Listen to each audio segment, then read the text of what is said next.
Camarades, bonjour à tous. J'avoue que c'est un réel plaisir donc d'être là ce matin pour avoir ces moments d'échange avec vous, partager la chaleur humaine donc, de nos frères, sœurs, papa et maman donc, de la région du plateau central.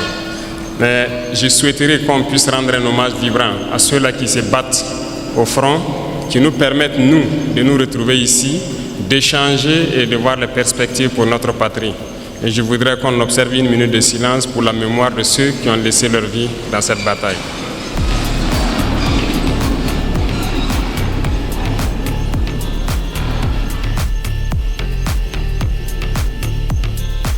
Je vous remercie.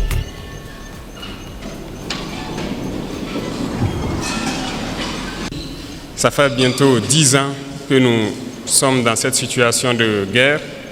Et je pense que vous suivez l'évolution au fur et à mesure. Et j'espère que tout le monde est conscient que nous ne sommes plus dans une guerre de terrorisme, mais dans une guerre d'indépendance. Et il faut que chacun comprenne que c'est une logique pour les impérialistes de nous imposer cette guerre. Normalement, chaque leader, chaque dirigeant devrait se battre pour son pays. C'est une logique. Ils se battent pour leurs intérêts et nous devons nous battre aussi pour nos intérêts. Si nous arrivons à nous développer, à prospérer, ce qui veut dire que là-bas, ils ne pourront pas se développer. Ils vont devoir régresser. Si nous arrivons à transformer demain nos matières premières, ça veut dire que là-bas, des usines vont fermer. Est-ce que vous comprenez la logique? Donc c'est normal qu'ils se battent pour mélanger notre société, pour nous maintenir dans cette guerre constante et qu'on ne puisse jamais réfléchir un jour se développer. Et là, ils continueront à se développer eux et nous serons toujours là à exporter vers eux nos matières premières et notre jeunesse en train de souffrir dans la misère, chercher à traverser l'océan pour aller mendier là-bas. Donc, ils sont dans leur logique de protéger leurs intérêts, de la mauvaise façon certes, mais nous, notre devoir c'est de nous battre pour nous affranchir et nous sortir de cette situation. Voilà pourquoi donc, je profiterai donc de ce mois béni où chrétiens et musulmans se retrouvent donc en mois de carême, souhaiter un bon mois de carême à tous et que Dieu exauce les prières des uns et des autres. Aussi que chacun puisse à son niveau vraiment profiter de ce mois pour changer de paradigme vis-à-vis de ses voisins, de tous ceux qui nous entourent.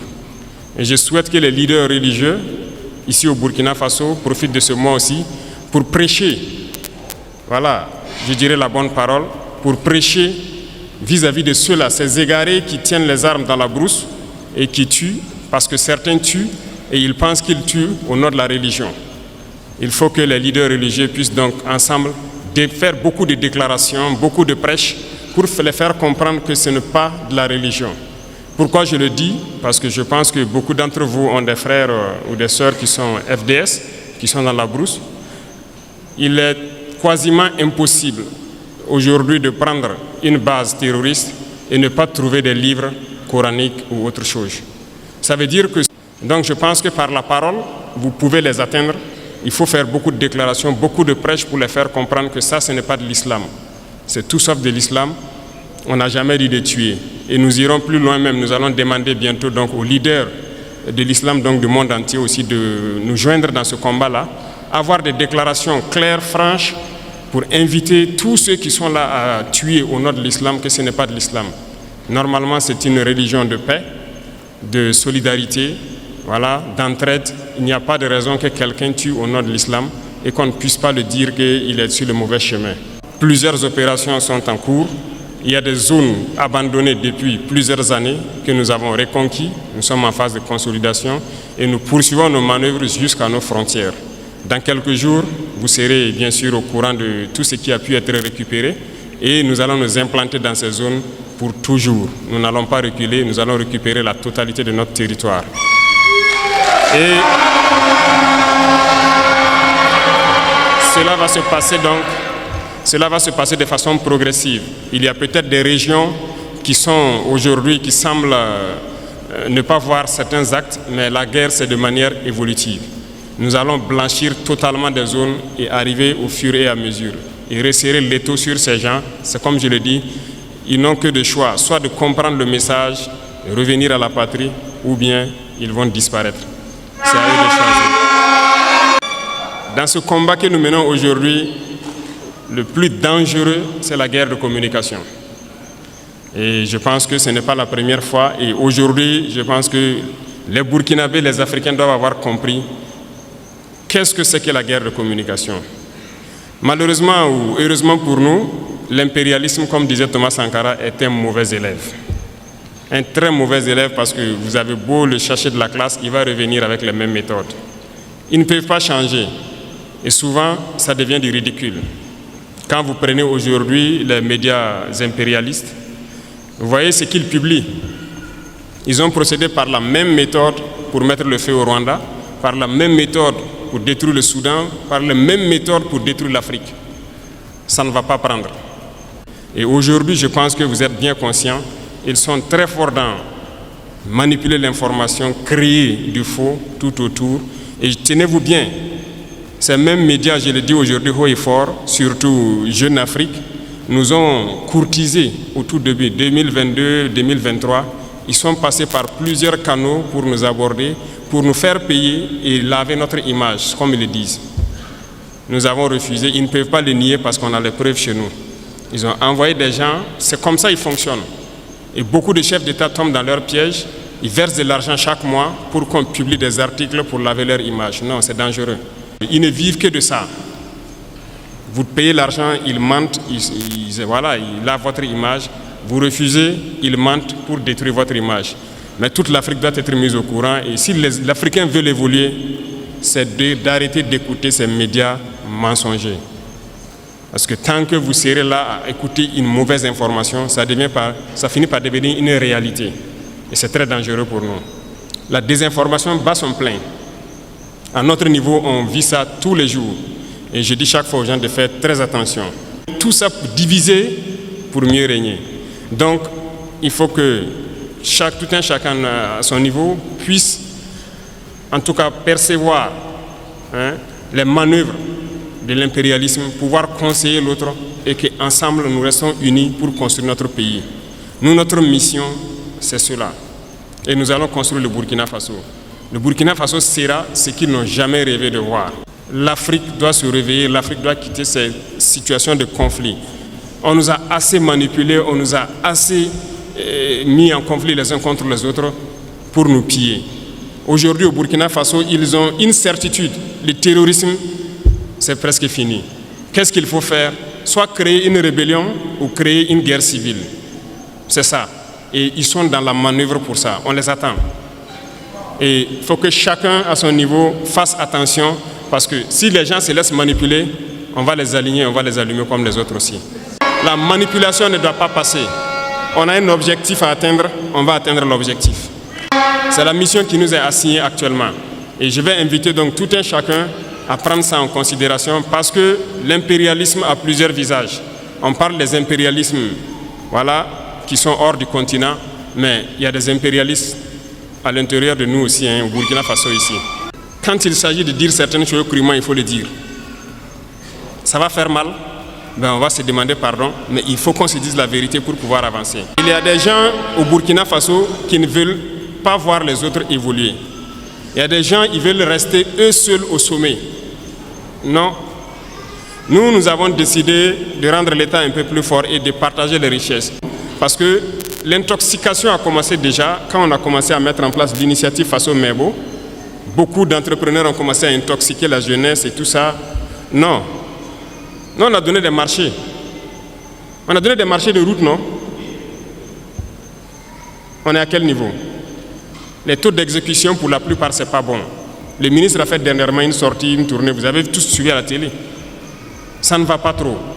C'est lent. On demande aux gens de s'unir. Nous-mêmes, on a essayé de mettre des gens en groupement. Ils ne veulent pas travailler en groupement. Ça veut dire qu'on les unit d'une manière ou d'une autre pour qu'ils puissent aller vite. Nous, on ne va pas attendre les caprices des uns et des autres et que le Burkina va se développer dans 500 ans, 1000 ans. Non. Nous, c'est dans 5 ans. On veut voir des trucs assez significatifs. Donc, si vous vous unissez, vous aurez plus d'équipements et vous pourrez travailler plus efficacement. Résultat de course, on est en train d'équiper l'ONBA, la Sonaterre. Voilà que tout de suite, les gens demandent l'eau. On est obligé de faire nos barrages nous-mêmes. curer ce qui est là et creuser des points de nous-mêmes. Voilà pourquoi on a payé les équipements pour équiper le NBA. Ils sont déjà à RDG sur la route de Bobo pour faire les premiers barrages. Deuxième chose, ce sont les banquiers. Aujourd'hui, ça nous revient encore beaucoup que beaucoup de banquiers refusent d'accompagner ceux qui gagnent des marchés de l'État et tout ça. Bon, on est là-dessus, il faut que les gens changent de fusil d'épaule. Parce qu'il y a un banquier dans la salle, je ne sais pas, hein. Il n'y en a pas, d'accord. Donc vous les rapporterez, les banquiers. Il faut que ça change, parce que beaucoup de banques fonctionnent avec l'argent de l'État. On a demandé aux banquiers de rétrocéder une partie, donc c'est ce qu'on appelle les dépôts à terme, les DAT. Ce sont les sociétés d'État qui déposent leur argent dans les banques.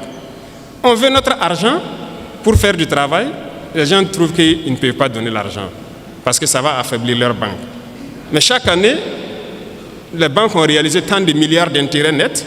L'autre jour à la télé, j'ai regardé une banque qui fait aussi des milliards d'intérêts, ils se partagent. Non. Soit on se comprend vraiment autour d'une table, ou bien nous on va passer à une autre méthode. Et ce matin, je tenais à faire cette déclaration pour que vous compreniez que la bagarre qui va commencer, la poussière va se soulever comme on aime le dire. Mais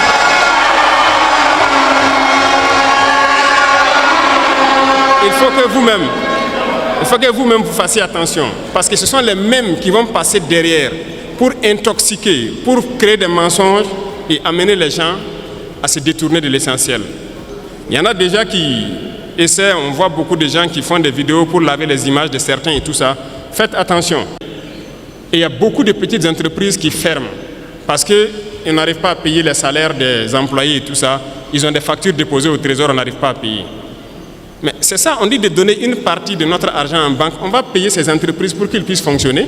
Et les gens sont en train de réfléchir avec l'argent. Vous pensez qu'on peut laisser ça comme ça? La dette intérieure là, on va payer ça. Cette fin du mois là, l'argent là va rentrer. On a demandé juste un pourcentage. C'est même pas tout l'argent qu'on veut retirer. C'est un pourcentage qu'on a demandé pour le faire.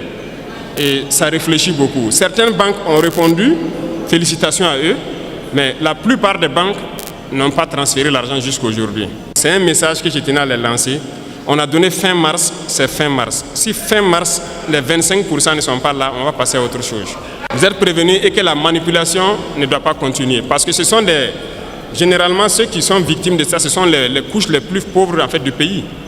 Il est employé dans une petite entreprise, il a peut-être son 50 000, son 100 000 par mois. Son patron a déposé des factures au trésor, il n'arrive pas à avoir l'argent. Lui, il va perdre son emploi, toute sa famille souffre, pendant que d'autres sont en train de faire des milliards d'intérêts par mois ou par an. Non, ça ne va pas marcher.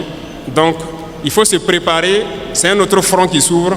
Il y aura toutes les manipulations possibles, mais restez serein, il faut qu'on avance. Ceux qui veulent importer quelque chose au Burkina, allez-y au ministère, ils vont vous donner les papiers. Il n'y a pas de deal. Si vous partez là-bas et que quelqu'un dit de payer quoi que ce soit, venez à la présidence même vous plaindre. Il y a un bureau là-bas pour ça. Et on va voir celui qui a demandé l'argent là. Donc, il n'y a pas de deal encore pour avoir une autorisation spéciale d'importer. C'est limpide, c'est clair. Il faut le faire. Ceux-là aussi qui importent, qui viennent cacher aussi dans les magasins pour qu'il y ait l'inflation, je vous en prie, dénichez-les et dites-les d'arrêter. On ne paye pas venir cacher, attendre qu'il y a le manque pour sortir et puis mettre des prix assez élevés. Ils n'ont qu'à arrêter ça. Je pense que le ministère a lancé pour dénicher les magasins que les gens ont construits dans les non-lotis là, pour stocker. Ah, si on prend là, on va vendre gratuitement et verser au trésor. C'est ce que j'ai donné comme instruction. Donc, déclarer les magasins et on va avancer.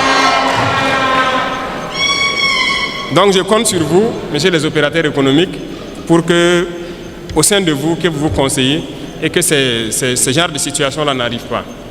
Les gens retiennent. Ils attendent qu'il y ait le besoin et maintenant ils sortent, ils mettent un prix pour avoir. Ça, c'est même pas bon. C'est pas bon. Je ne pense pas que c'est une fortune que Dieu va bénir. Il faut qu'on fabrique beaucoup de choses sur place. Moi, je suis persuadé que ce soit tricycle électrique ou motorisé, on peut fabriquer. Donc, on veut donner de l'espace à nos jeunes talents pour s'exprimer. En fait, on est en train de vouloir construire un grand centre où on va faire passer des gens et les accompagner pour s'installer. Et ce sont des gens qui vont voir tout ce que nous consommons au quotidien. qu'est-ce qu'on peut fabriquer au Burkina? Et je sais qu'il y en a des talents un peu partout au Burkina. L'application sera lancée dans peu de temps pour que les jeunes talents s'inscrivent. Dans ce centre-là, on mettra tout en œuvre pour avoir toute la machinerie nécessaire et encadrer les jeunes. Là, s'ils finissent, ils sortent, ils peuvent créer quelque chose. S'il plaît à Dieu, on va mettre une unité de cuir dans la zone de Kaya pour transformer beaucoup de choses sur place nous-mêmes et créer tout ce que nous avons besoin. Tant qu'on ne va pas arriver à cette étape et qu'on va continuer à payer dehors, notre richesse ne va pas nous profiter. Il faut qu'on change de paradigme dès maintenant. C'est là qu'il y a l'emploi. C'est là que les gens vont travailler et c'est là notre vraie indépendance. Dernier point, qui sont donc nos camarades élèves et étudiants, qui ont beaucoup de doléances. En tout cas, je peux vous assurer qu'on connaît tous vos problèmes. On va faire des cités universitaires. Et même les questions des restaurants, de bourses, intermédiaires, tout ça sont des problèmes qu'on connaît. Mais c'est petit à petit. On ne peut pas régler ça tout de suite. Vous avez déjà la construction de la cité ici, c'est ça, le bâtiment administratif. On espère que l'année prochaine ou plus tard, on va lancer les cités universitaires, agrandir les capacités des restaurants universitaires, augmenter le nombre de plats et pour finir la question des bourses. Parce que nous travaillons à maîtriser actuellement les dépenses militaires pour pouvoir injecter dans notre éducation. Parce que l'éducation, c'est la clé. Donc, on ne vous a pas oublié tous ces problèmes cités. Je parlais donc même des laboratoires au ministre. Je dis de trouver un standard, un certain nombre d'équipements minimum et on va construire des laboratoires dignes de ce nom dans nos universités. Parce que des gens vont venir faire une filière scientifique, aller sortir, même microscope, il n'a pas pu regarder une cellule végétale au microscope. Ce n'est pas possible. Oui, nous tous on a fait les séries scientifiques. Pour avoir accès au petit laboratoire, vous rentrez s'il n'y a que 7 ou 8 microscopes. Peut-être même tout ne fonctionne pas. Tout le monde ne peut pas avoir accès. C'est la réalité, c'est toujours ça. Donc, il est là-dessus. On veut créer des laboratoires types dans beaucoup de nos universités. Vous ne pouvez pas venir et ne pas pouvoir avoir accès à un certain minimum d'équipements scientifiques de laboratoire pour faire vos tests et vous familiariser. C'est dans ça qu'on peut créer. Si on n'a pas développé ce volet laboratoire, on a des théoriciens qu'on crée.